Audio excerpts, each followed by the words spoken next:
A Sage Giving a Kingdom by Krishna's Mercy.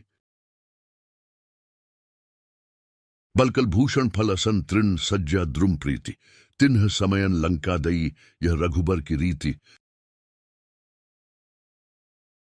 Quote, during the exile period, wearing the garb of an ascetic, while subsisting on fruits, seated on a bed of grass, and having love for trees, he gave Lanka to Vibhishana. In this way does Raghuvara behave. Dohavali, 162.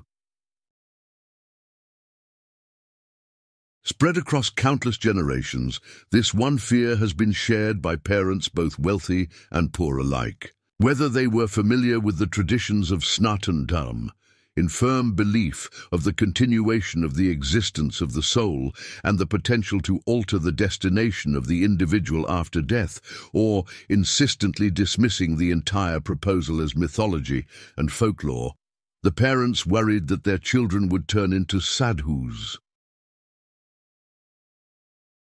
There are many justifications for the concern. The problem starts with the culture itself, which has a deep and rich philosophy at its foundation.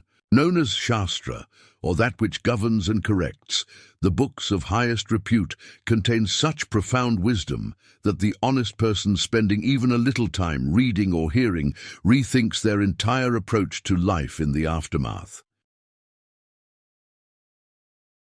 Perhaps I have been going about it wrong.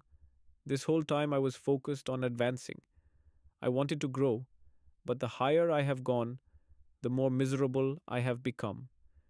Moreover, everything will be snatched away by the cruel hands of time. This is the same fate for every person. I have already witnessed the departures of so many loved ones. I still miss them dearly. There must be a higher purpose to life. Another justification for the concern is in the definition of the word sadhu. It can mean a saintly person, a renounced mendicant, or simply one who cuts.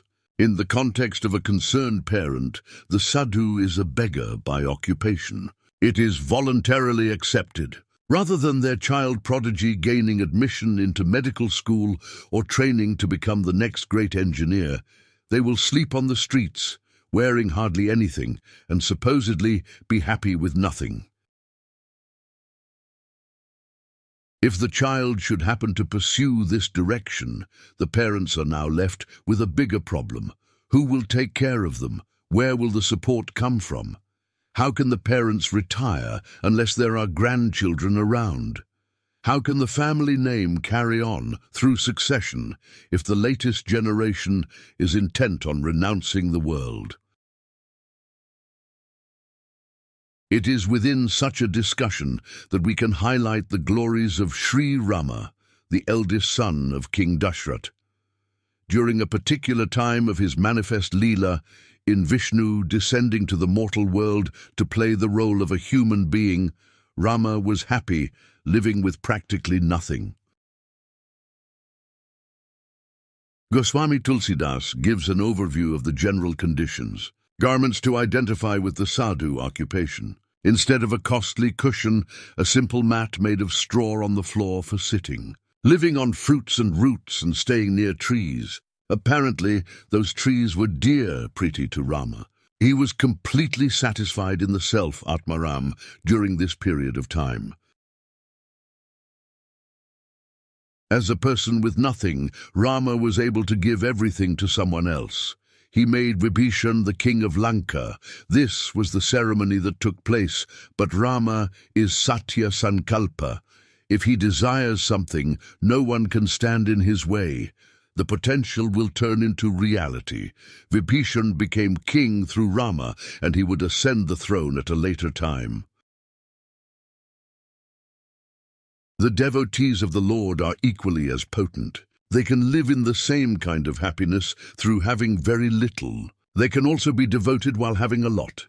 Either way, the situation is fine, as there is all the world to gain in the association of the Supreme Lord. That is the entire purpose for living. If a sage-like exiled prince can turn the rejected Vibhishana into a king, imagine what the same leader can do for those of us suffering in this ocean of repeated birth and death.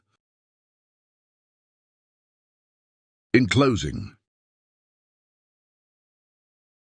imagine what can get those suffering repeated death, who with no direction in life, struggling with family and wife, while as a mendicant kingdom gave, throne for Vibhishana to save.